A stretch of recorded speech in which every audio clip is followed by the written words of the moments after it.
Yesterday, we talked about areas where the Florida Gators can improve during the bye week, but now let's talk about some of their biggest positive surprises so far this season here on Locked On Gators. You are Locked On Gators, your daily podcast on the Florida Gators. Part of the Locked On Podcast Network, your team every day.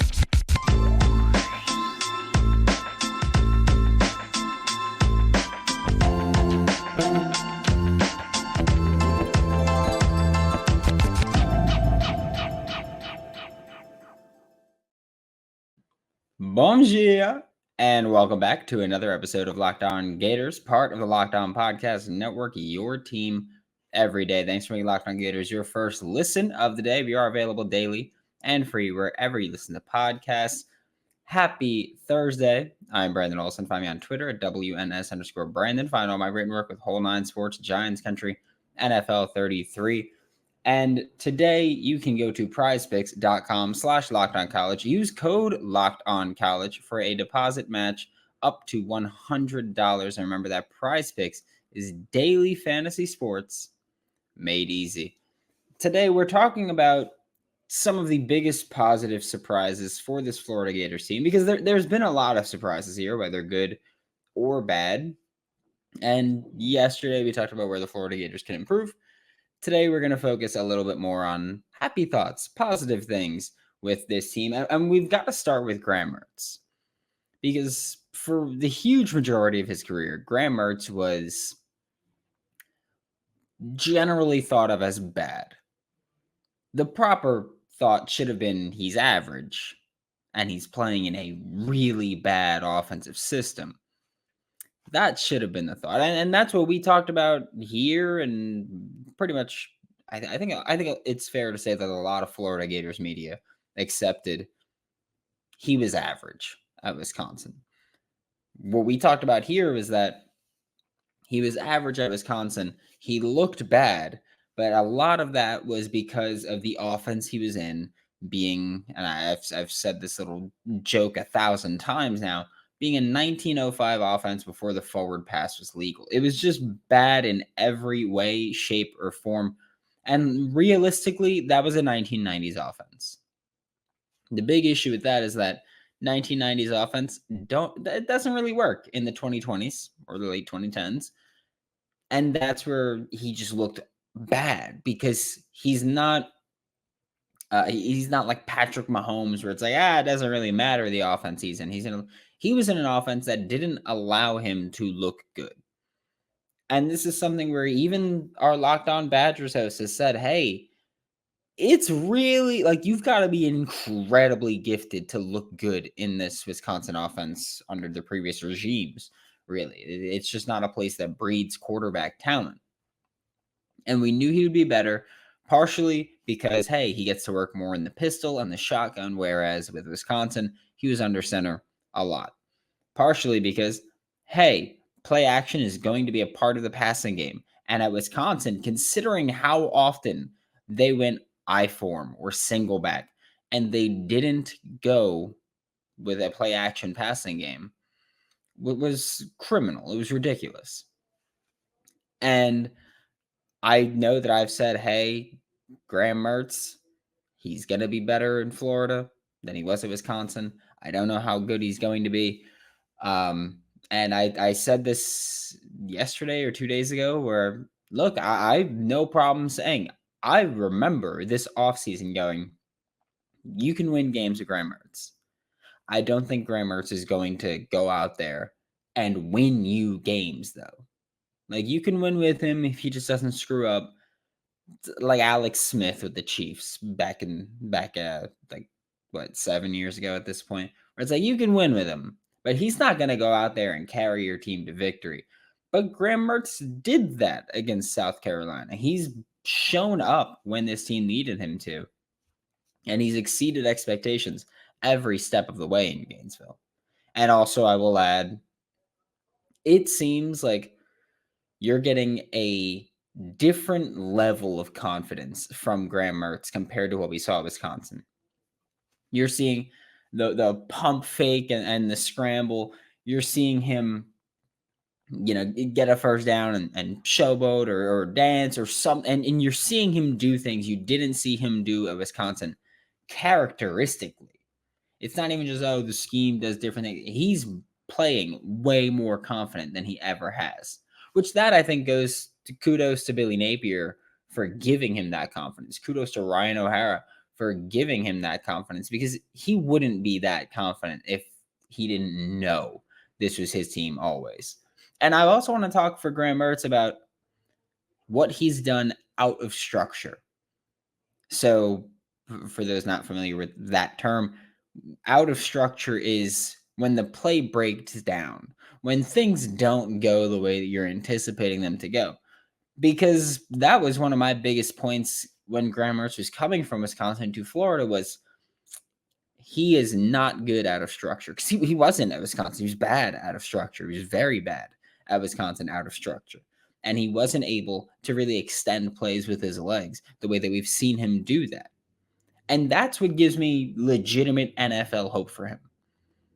I'm not saying he's going to be a starting NFL quarterback for 10 years, but I could legitimately see him getting an NFL opportunity, even if it's just as a backup, where I don't think any of us really saw that when he was at Wisconsin. I don't think a lot of us were like, oh, you know who they're going to give a shot? This guy. But now we've seen him operate in a more modern offense, and he's thriving in it. And like I said, he's making NFL plays. In structure, out of structure, he's making NFL plays. He's rolling out, he's keeping his eyes downfield, and he's throwing the ball to Ricky Pearsall on the fourth down and converting it. He's doing that little pump fake and scrambling for an extra few yards. He's making plays that we've never seen Graham Mertz make. That's why he's one of the most pleasant surprises, because we were like, all right, there's plenty of film on this guy. He's got like 36 career starts or something like that. And we kind of know what he is. But then he went, no, not so fast. And he showed a lot more this year in Gainesville so far, where he's creating plays out of, like, he's evading pressure way better than we ever saw.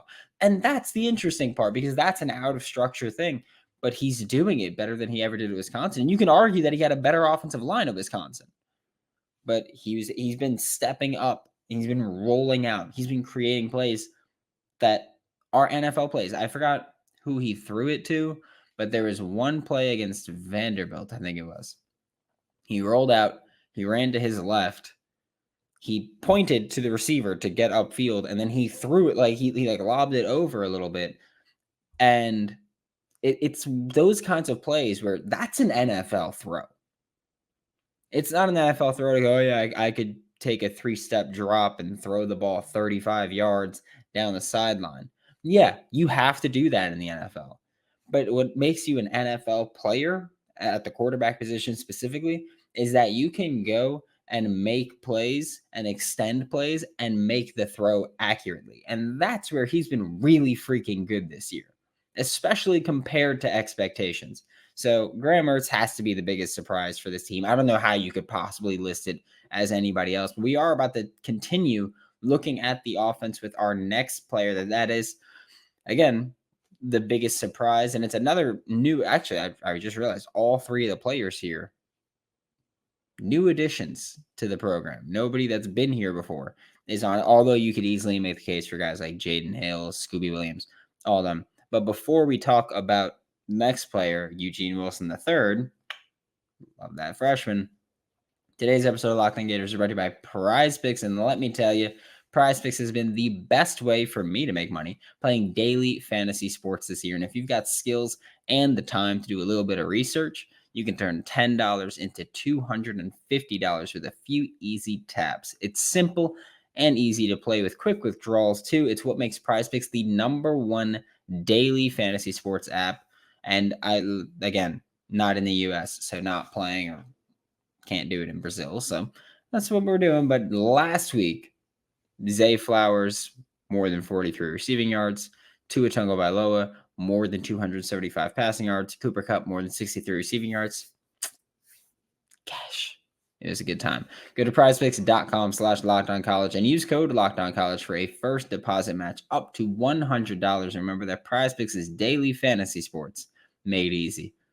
Thanks again for making Locked On Gators your first listen of the day every day. We are available daily and free wherever you listen to podcasts. And we're going to spend this next few minutes talking about Eugene Wilson III. And he was the highest rated receiver in this 2023 class for the Florida Gators. He was the highest rated guy. He was the only 5-star, I believe it was On3 that had him as a 5-star, which kudos to them because, we've given them quite a lot of flack for things. But we knew that Eugene Wilson III would be a freshman contributor. I don't think that many or any of us really expected him to be as significant as he's been. And I know that there were a lot of Gators Twitter fans that were like, "Oh, he's gonna be 800 yards. He's gonna do all that." I don't mean in that way. I don't mean that we didn't expect him to contribute in that way. I mean that I don't think any of us expected him to be as significant to the entire game plan being different when he's available. You look at the Tennessee game, he was available for the first drive. It was one hell of a first drive, and I understand that Billy Napier on scripted drives, those first drives, usually really good. But Eugene Wilson III was a huge part of that with motion. He got hurt, and then they kind of went away from it. And you look at the games where Eugene Wilson has been available compared to not, and jet motion is way more lethal when he's available because Billy Napier is willing to give Eugene Wilson III the ball there. He's willing to go, okay, you're the jet motion man, pop it to him. You're the jet motion man, throw the swing. Things like that. That's stuff that he doesn't do with even Ricky Pearsall. Like when Ricky Pearsall is there and Eugene Wilson III isn't, he doesn't really give him the ball. He does it every now and then, but he doesn't really give him the ball, and it's not really a threat as that jet motion man. But with Eugene Wilson III, he's the jet motion man, and defenses respect that he's the jet motion man and that he could very well be getting the ball. And so they have to respect that, and they have to show, oh, all right, be ready, because we could be looking at that, a big play threat here, because he is, I will continue to say this. I've said this pretty much since his first game with the Florida Gators. Eugene Wilson III is, with the ball in his hands, reminds me so much of Odell Beckham Jr. And I'm not the type to try to just make comparisons to make comparisons. And again, this isn't even a comparison. I'm not saying he's as good as Odell Beckham Jr. I just mean, and I'll try to put together this in a highlight reel soon, or not highlight reel, but just I'll try to put some clips together. But Eugene Wilson III's mannerisms as a ball carrier remind me so much of Odell Beckham Jr. Just catching the ball and nonchalantly juking, like holding the ball, just palming it, like stuff like that, and then making his juke or making his move and doing things like that. He just reminds me of Odell Beckham Jr. with the ball in his hands. I can't really say whether or not he would remind anyone of Odell Beckham Jr. as an actual receiver because, well, he's not really playing wide receiver right now. Eugene Wilson III is playing gadget. It's as simple as that. And that's not a negative. I know that I know that a lot of fans think, and I don't mean Florida fans specifically, I just mean football fans. They go, oh, he's just a gadget guy. That's it. He's just a gadget guy. And that used to be thought of as a negative connotation. But now guys get drafted to be gadget guys. Guys get drafted relatively early to be gadget guys. And so it's not a knock to say someone's a gadget guy. That's just what he's playing right now. And this is something where we talked about before the season on Locked On Gators, where Eugene Wilson III was a mid-year enrollee. Okay, so he got here in June, July? He was a mid-year enrollee. And he got hurt in fall camp and missed a good deal of it. So he didn't get to actually work on running routes and developing that chemistry as a pass catcher there. So he's going to expand his role. Maybe even during the bye week, he expands his role. But I think that we'll see him become more of a receiver. Him being a mid-year enrollee, him getting hurt, not being able to develop that chemistry. that hurts his development a little bit. Whereas now that he's got time in the system, he's got time to learn the entire playbook and not just, hey, man, run straight across the formation. And he's getting to actually work as a receiver. Hopefully, we'll see him be a wide receiver. Because when you look at Eugene Wilson III as a receiver right now, Eugene Wilson III has 26 catches for 251 yards. Okay? He's got 251 receiving yards. He has 262 yards after the catch. He has more yards after the catch than he has yards because he catches the ball behind line of scrimmage so frequently. He's got 10 yards after the catch per catch. He's got 9.5 yards per catch. So he's a gadget guy, but he's a damn good gadget guy right now. So I would like to see him be able to work more as a receiver with his speed and his dynamic playmaking ability. Let him run a post and just get it to him there. And I don't mean like the Penn State just throw deep thing, but just let him run a post and give him the opportunity. You can do it out of that little jet motion. Jet motion, run at a wheel up the sideline and just see if you have it, if you have time. Like, let me get Ricky Pearsall on the right, Eugene Wilson on the left in the slot. Eugene Wilson running that jet motion. When they snap it, Ricky Pearsall runs a post. Eugene Wilson runs a wheel. And see if someone's open on that. Just saying. I'm making a suggestion. Just saying, Billy Napier. If you watch this show, which we know you do because you run GH Counter now, just saying. Bring that one into the playbook there. But we're going to flip to the defensive side for the last segment of this episode. But before we talk about that, everyone should be empowered to care for themselves and their loved ones during the unexpected. And that's why Jace Medical offers the Jace Case. The Jace Case provides 5 life-saving antibiotics for emergency use and gives you peace of mind so you're not just hoping that you have access to medication in case of an emergency. Jace Medical makes sure that you have the medication in hand. Jace Medical is simple. They handle everything from the online evaluation to licensed pharmacy medication delivery and ongoing consultation and care. So you don't get caught unprepared. Save more than $360 by getting these life-saving antibiotics with Jace Medical, plus an additional $20 off by using promo code LOCKEDON at checkout on jasemedical.com. That's JASE medical.com using promo code LOCKEDON. Thanks again for making Locked On Gators your first listen of the day every day. We are available daily and free wherever you listen to the podcast in whatever country you're in or whatever country I'm in. So yeah, we're gonna talk about that. But we're looking at the defensive side of the ball for positive surprises here, and it's going to be Cam Jackson, the transfer from Memphis. I think that for a lot of us, we knew to expect someone that can anchor at the nose, and that he'd be pretty good at it. Nose being 0 tech or 1 tech. So lined up, 0 tech is lined up directly in front of the center, 1 tech either shoulder of the center. That's where you play that nose. That's very important in this defense, by the way. It's very important last year. It's one of the reasons they were so bad, and it's very important this year, and it's one of the reasons that Cam Jackson has been sensational this year at the nose. I want to give him that credit.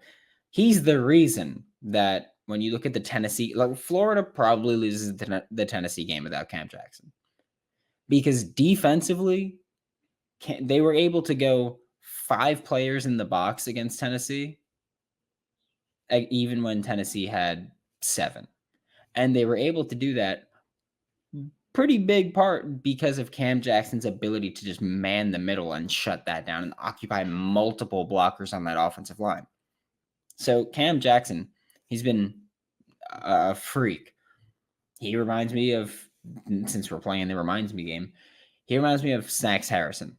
I don't know if anybody here remembers Snacks Harrison, Damon Harrison, who is he was a Jet, he was a Giant, he was a Lion, and I think that's it.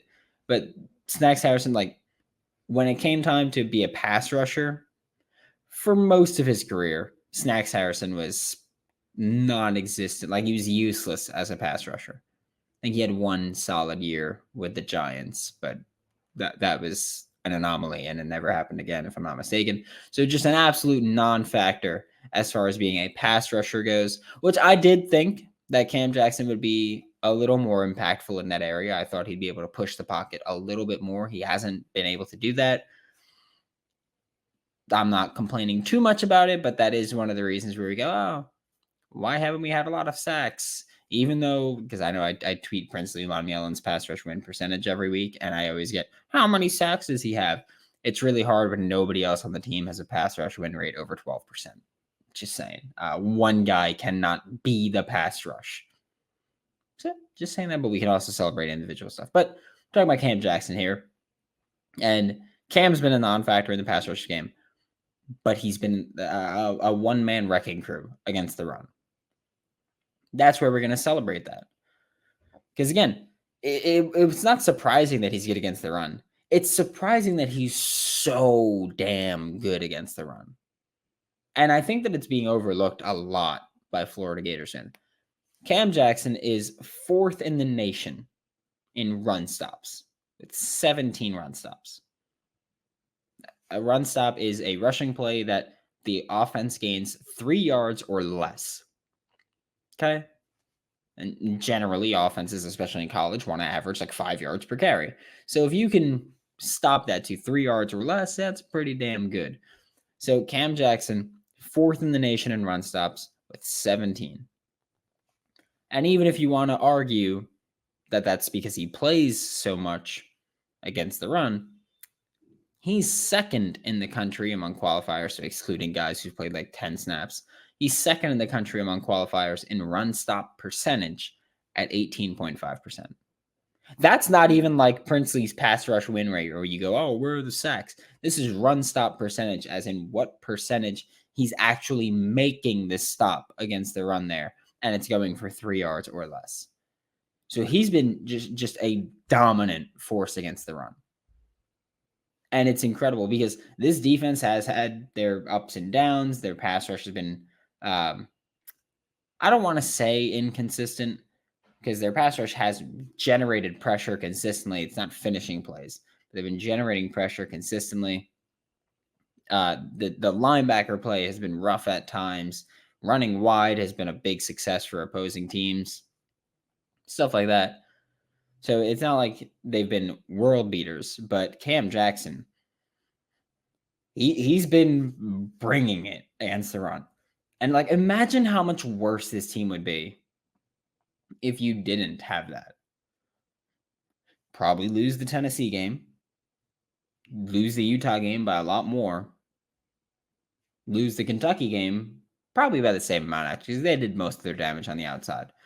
But without Cam Jackson, like, this defense, it's one of those things where you go, yes, he's playing nose tackle, which is arguably the least valuable position on the defensive line.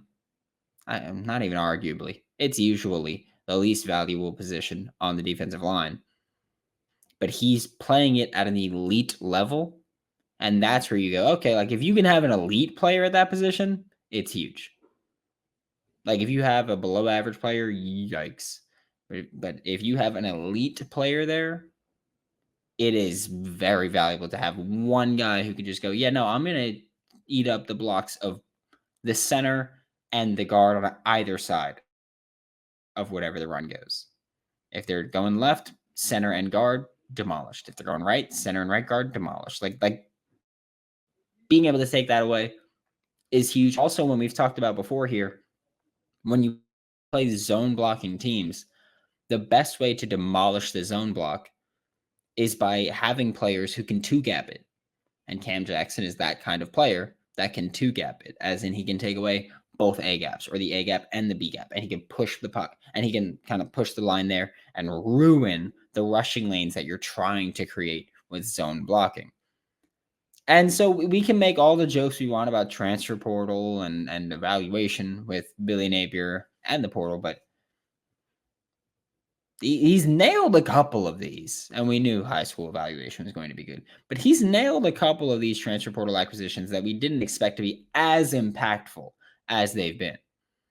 Thanks for making Locked On Gators your first listen of the day every day. We are available daily and free wherever you listen to the podcast. We'll be back tomorrow to talk more Florida Gators football. For Locked On Gators, I'm Brandon Olsen. Don't forget to follow me on Twitter at WNS_Brandon. Find all my written work with Whole Nine Sports, Giants Country, NFL 33, and I'll see you all tomorrow.